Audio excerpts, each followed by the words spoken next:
بسم اللہ الرحمن الرحیم۔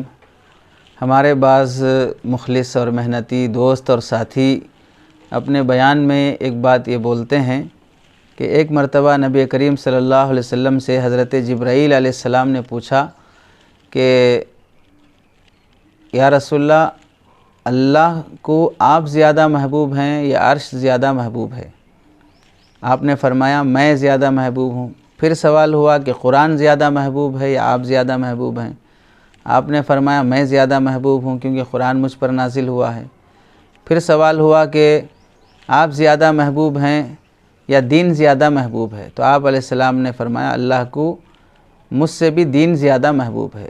اس طرح حضرت جبرائیل کے سوالات کا ایک سلسلہ بیان کرتے ہوئے فرماتے ہیں کہ کیونکہ اللہ نے دین کی خاطر مجھے بھیجا ہے، نبیوں کا پٹنا پسند کیا ہے، دین کا مٹنا پسند نہیں کیا ہے۔ یعنی دین اتنی عزیز چیز ہے اللہ تعالیٰ کو۔ اس بات کے بیان کرنے میں ہمارے ساتھی مخلص ہیں، اچھی نیت سے بیان کرتے ہیں، لیکن اس میں ہمیں یہ سمجھنا چاہیے کہ اس طرح کی کوئی حدیث یا کوئی واقعہ اللہ کے نبی علیہ السلام سے ثابت نہیں ہے کہ حضرت جبرائیل نے اس طرح کا سوال کیا ہو۔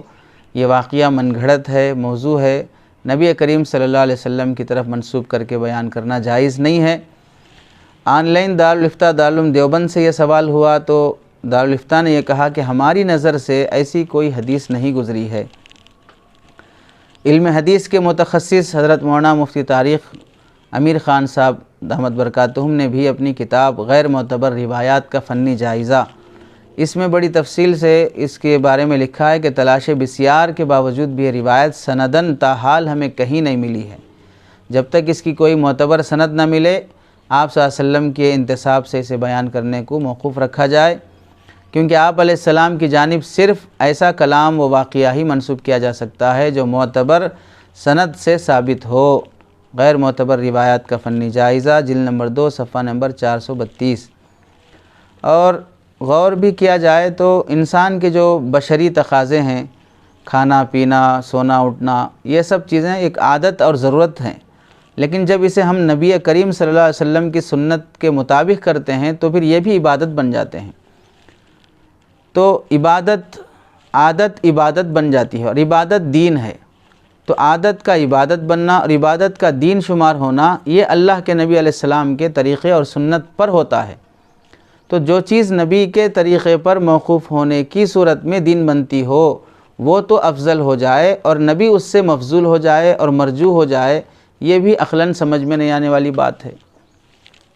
اللہ کے نبی علیہ السلام قرآن دینی احکامات لانے میں واسطہ اور ذریعہ ہیں، اور واسطے کو ہٹا کر، واسطے کو مرجو قرار دے کر ہم دین کو نبی کی ذات کے بغیر سوچ ہی نہیں سکتے ہیں۔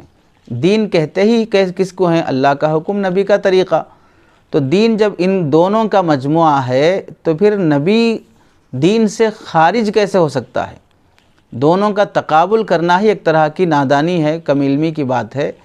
دین افضل ہے، نبی افضل ہے، دین اور نبی کو دو سائیڈ میں لا کر کھڑا کرنا، اپوزٹ، یہ ناجائز ہے، ایک طرح کی انبیاء کی شان میں بے ادبی ہے، اس سے بچنا چاہیے۔ اللہ کے نبی علیہ السلام نے دین کا معیار جو متعین فرمایا ہے کہ تم میں سے کوئی آدمی اس وقت تک کامل مومن نہیں ہو سکتا جب تک کہ میں یعنی آپ کی ذات بابرکت اس کے نزدیک زیادہ محبوب نہ ہو جائے۔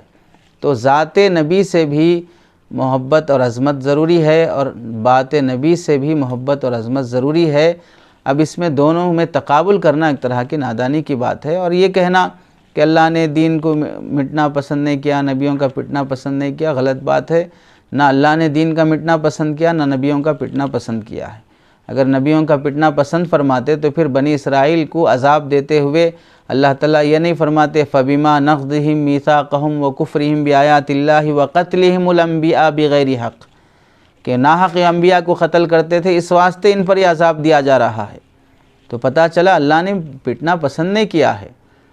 اور انسان کسی مقصد کے تحت میں اگر کچھ اس پر حالات آتے ہوں تو ان حالات کی وجہ سے وہ مرجو نہیں ہو جاتا۔ آپ مکان بنانے کے لیے بہت تھکتے ہیں، دکان کے لیے بہت تھکتے ہیں، تو یہ تھکنا یہ دیکھ کر کوئی آدمی نہیں کہہ سکتا کہ مکان افضل ہے اور آپ مفضول ہیں، مکان اہم ہے آپ غیر اہم ہیں، یہ نہیں کہہ سکتے ہیں۔ تو اس طرح کا تقابل نہیں کرنا چاہیے، اور اس طرح کی یہ باتیں اپنے بیان میں بولنے سے احتیاط کرنی چاہیے، جو بھی بولتے ہیں حوالے سے بولنے کا اہتمام کریں۔